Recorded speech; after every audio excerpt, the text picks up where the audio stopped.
खुद से जीतने वालों को मेरा सलाम। हमें असफलता का डर इतना सताता क्यों है? हमें कुछ शुरू करने से पहले घबराहट क्यों होने लगती है? और हम असफलता के डर से कैसे मुक्त हो सकते हैं? जवान लड़के के सवालों का जवाब देने की बजाय ज़ेन मास्टर ने उसे टाल दिया। एक दिन ज़ेन मास्टर कहीं जा रहे थे, तभी रास्ते में उन्हें एक जवान लड़के ने रोक लिया। ये लड़का पास के ही गांव का रहने वाला था।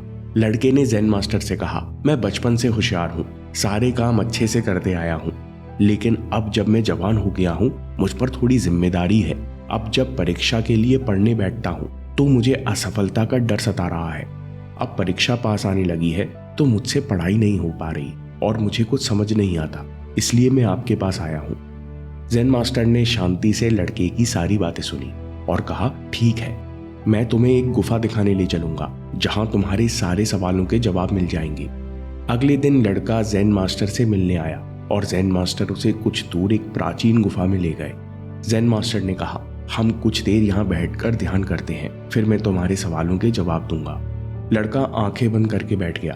तभी मास्टर चुपके से गुफा से बाहर निकल आए और गुफा के अंदर आने वाले एकमात्र रास्ते को पत्थरों और लकड़ियों से बंद कर दिया। ज़ेन मास्टर के अचानक गायब होने पर लड़का घबरा गया। उसने पुकार लगाई, लेकिन किसी ने जवाब नहीं दिया।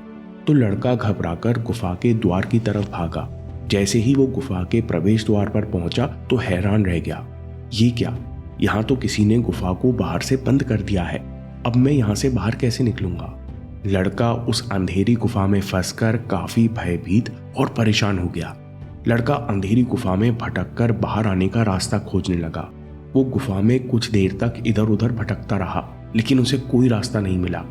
अब उसे जोरों से प्यास लग रही थी और भूख भी काफी लग रही थी, इसलिए वो एक जगह शांत होकर बैठ गया जिससे वो ठंडे दिमाग से सोच पाए।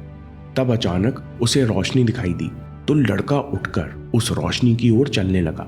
अंधेरा होने के कारण लड़के को ठोकर लगी, लेकिन वो चलता रहा। धीरे धीरे वो दीवारों का सहारा लेकर उस रोशनी तक पहुंच गया और उसने देखा कि गुफा की छत पर एक छेद है जहां से सूर्य की रोशनी आ रही है।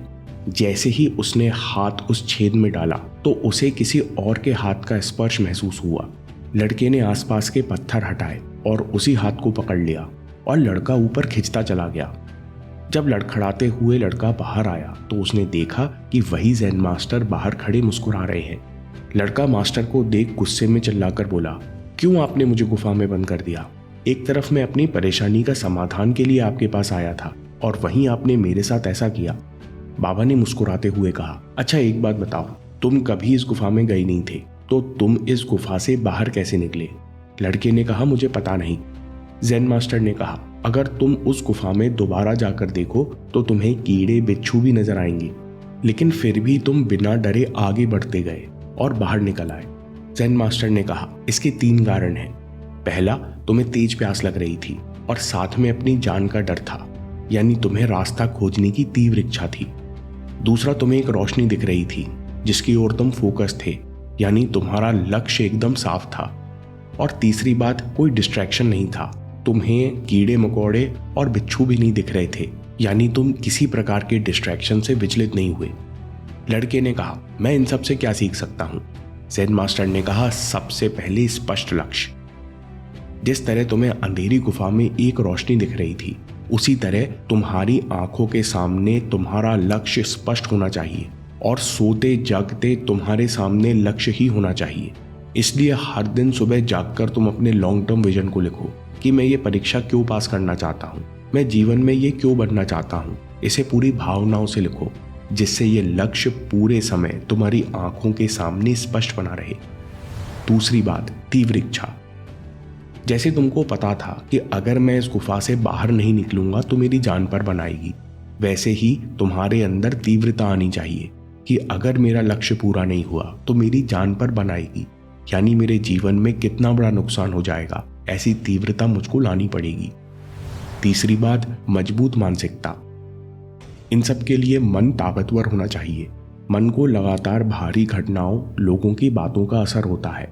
अगर तुम लोगों की बातें बिना बुद्धि का फिल्टर लगाए सुनोगे तो लोगों के डर को अपने अंदर खींच लोगे और सच मान लोगे। कोई कहता है ये काम कठिन है, कोई कहता है ये हो ही नहीं सकता। असल में हर कोई अपनी डर की कहानी सुना रहा है। लेकिन ये मन है जो दूसरों से तुलना करना नहीं छोड़ता, क्योंकि मन तुलना करके ही सीखता है। इसलिए तुम हमेशा अपनी तुलना पिछले दिन से करो। हर दिन खुद से पूछो, आज मैंने क्या बेहतर किया और कल मैं क्या बेहतर कर सकता हूँ। जब तुम खुद से इस तरह पूछोगे कि कल मैं क्या बेहतर कर सकता हूँ, ऐसा करने से तुम आज की गलती को सकारात्मक रूप से देखने लगोगे और धीरे धीरे तुम्हारी कमजोरी तुम्हारी ताकत में बदल जाएगी और इससे स्ट्रॉन्ग माइंडसेट पैदा होगा। तुम्हें बाहर तुलना करने की जरूरत नहीं पड़ेगी। आखिरी बात, तुम्हें हर दिन लक्ष्य के बारे में सकारात्मक विचार सोचते सोचते सोना है और सुबह उठकर भी लॉन्ग टर्म विजन के बारे में सोचना है। ऐसा करने से ये लक्ष्य तुम्हारे अंतर्मन में बस जाएगा। तुम्हें पूरे दिन महसूस होगा कि मुझे इस लक्ष्य को हासिल करना ही है और तुम उस लक्ष्य तक पहुंच जाओगे। लड़के ने कहा, मास्टर आपकी बात सही है, लेकिन मैं हमेशा गुफा में थोड़ी ही बंद रहूंगा। असली दुनिया में बहुत भुलावे हैं, बहुत डिस्टरबेंस है। मैं हमेशा इतना तीव्र कंसंट्रेशन और फोकस कैसे बनाए रखूंगा। ज़ेन मास्टर ने कहा, माना असली दुनिया में भुलावे हैं, लेकिन इसके बावजूद तुम अपने कंसंट्रेशन पर अडिग रह सकते हो। बड़े बड़े लोगों ने ऐसे ही लक्ष्य हासिल किया है। तुम एक युवराज की कहानी सुनो। एक सम्राट ने महामंत्री को अपनी चिंता बताई। मंत्री जी, मुझे ऐसा लगता है कि युवराज चतुराई में थोड़ा धीमा है। तीरंदाजी हो या घुड़सवारी या तलवार चलाना, जिन कलाओं को मैंने 12 साल की उम्र में ही सीख ली थी, उन कलाओं को ये नौजवान 16 साल में भी नहीं सीख पाया है। मुझे यही चिंता होती है कि मेरे बाद ये कैसे इतने बड़े राज्य को संभालेगा। मंत्री ने कहा, सम्राट, मैं युवराज को कल ही अपने गुरु के पास ले जाता हूँ। अगले दिन महामंत्री युवराज के साथ आश्रम पहुंचे। आश्रम पहुंचते ही महामंत्री ने बाबा को राजा की व्यथा से भरा पत्र पढ़ सुनाया। बाबा ने कहा, मंत्री जी, युवराज को बुलाइए। जब युवराज सामने आया तो बाबा उसे गौर से देखने लगे। युवराज एक जगह खड़ा तो था, लेकिन उसकी आंखें स्थिर नहीं थी। पता चल रहा था कि युवराज लगातार कुछ सोच रहा है। बाबा ने युवराज से कहा, तुम क्या सीखना चाहते हो? युवराज ने कहा, बाबा, मुझ पर मेहनत करके कोई फायदा नहीं, मुझे कुछ याद नहीं रहता। बाबा ने मंत्री से कहा, आप युवराज को यहीं छोड़ जाइए। कुछ देर सन्यासी बाबा दूसरे शिष्यों से बात करते रहे, फिर अचानक बोले, युवराज, तुम्हें एक काम करना है। ये तेल से भरी हुई कटोरी है, तुम्हें इसे अपने हाथ में लेकर पूरे गांव का चक्कर लगाना है। युवराज ने मन में सोचा, चलो आसान काम है, इसमें कुछ दिमाग नहीं लगाना।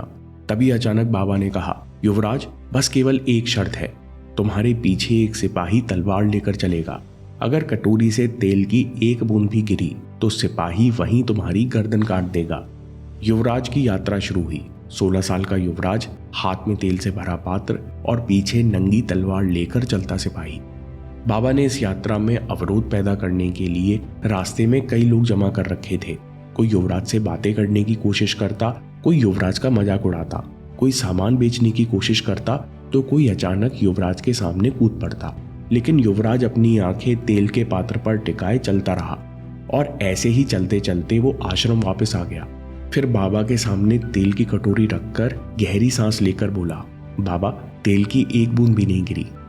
बाबा मुस्कुराए और बोले, अब तुम मुझे ये बताओ कि मार्ग में तुमने क्या क्या देखा। युवराज ने कहा, बाबा, मेरा सारा ध्यान तो तेल की बूंद पर था। फिर जिसकी गर्दन पर तलवार लटक रही हो, जिसकी जान पर बनाई हो, वो यहाँ वहां कैसे देख सकता है। बाबा ने कहा, इसी तरह तुम्हें हर शिक्षा ग्रहण करनी है, फिर तुम सब कलाओं में निपुण हो जाओगे। तुम जो पढ़ोगे वो एक बार में याद रहेगा। युवराज ने कहा, लेकिन बाबा, हर बार जान का खतरा नहीं होता, तो इतना ध्यान कोई शिक्षा में कैसे लगा सकता है। बाबा ने कहा, इस बात को समझो युवराज, जब तुम किसी चीज पर ध्यान देते हो तभी तुम्हारी बुद्धि और शक्ति प्रकट होती है, नहीं तो तुम्हारे अंदर बैठी शक्तियां लगातार मंद होती जा रही हैं। इस बात को हमेशा याद रखो कि मृत्यु का जोखिम अभी भी है।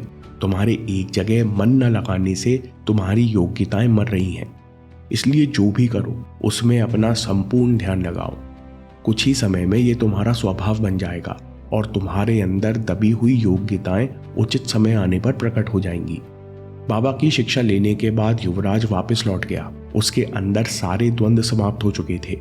युवराज पढ़ाई, ज्ञान विज्ञान, कलाओं में मन लगाने लगा। वो बड़ा हुआ और एक महान अर्थशास्त्री और सम्राट बना। दोस्तों, उपनिषदों का घोष है कि आप वही हैं जो आपकी गहरी इच्छा है। जैसी आपकी इच्छा है वैसा ही आपका इरादा है। और जैसा आपका इरादा है वैसा ही आपका परिणाम है। ज़ेन मास्टर ने आखिर में कहा, अगर आपके दिमाग में यह बात पक्की है, जो आगे नहीं बढ़ रहा वो नष्ट हो रहा है, जिसका सृजन नहीं हो रहा उसका विनाश हो रहा है। अगर आप उपयोग ना करो तो आपकी सारी शक्तियां नष्ट हो रही हैं। अगर आपके मन में ये बात क्लियर है तो आपको फोकस करने से कोई नहीं रोक सकता। ज़ेन मास्टर ने आखिर में लड़के से कहा, लक्ष्य पाने के लिए मन के अंधकार में लक्ष्य एक रोशनी जैसा स्पष्ट होना चाहिए। इसको पाने की तीव्र इच्छा होनी चाहिए और मजबूत मानसिकता होनी चाहिए कि कोई भी डिस्ट्रैक्शन या कोई भी बात या कोई भी अफवाह तुम्हारे मन को विचलित न कर सके। ज़ेन मास्टर ने कहा, अगर ये 3 काबिलियत विकसित कर ली जाए तो ऐसा कुछ भी नहीं जो इन तीनों से हासिल ना किया जा सके, इसलिए इनका हर दिन अभ्यास करो। मैं करना तो चाहता हूं पर मन नहीं होता। मैं सुबह जल्दी उठना तो चाहता हूं पर इच्छा नहीं होती। इस समस्या का सीधा हल है बर्निंग डिजायर, कुछ बनने की तीव्र इच्छा। इस पर अगला वीडियो देखिए या बात के लिए सेव कर लीजिए, क्योंकि आपके समय से कोई वीडियो, कोई ऐप, कोई न्यूज़ कीमती नहीं है। मैं काम के किस्से लाता रहूंगा। हम जीतेंगे।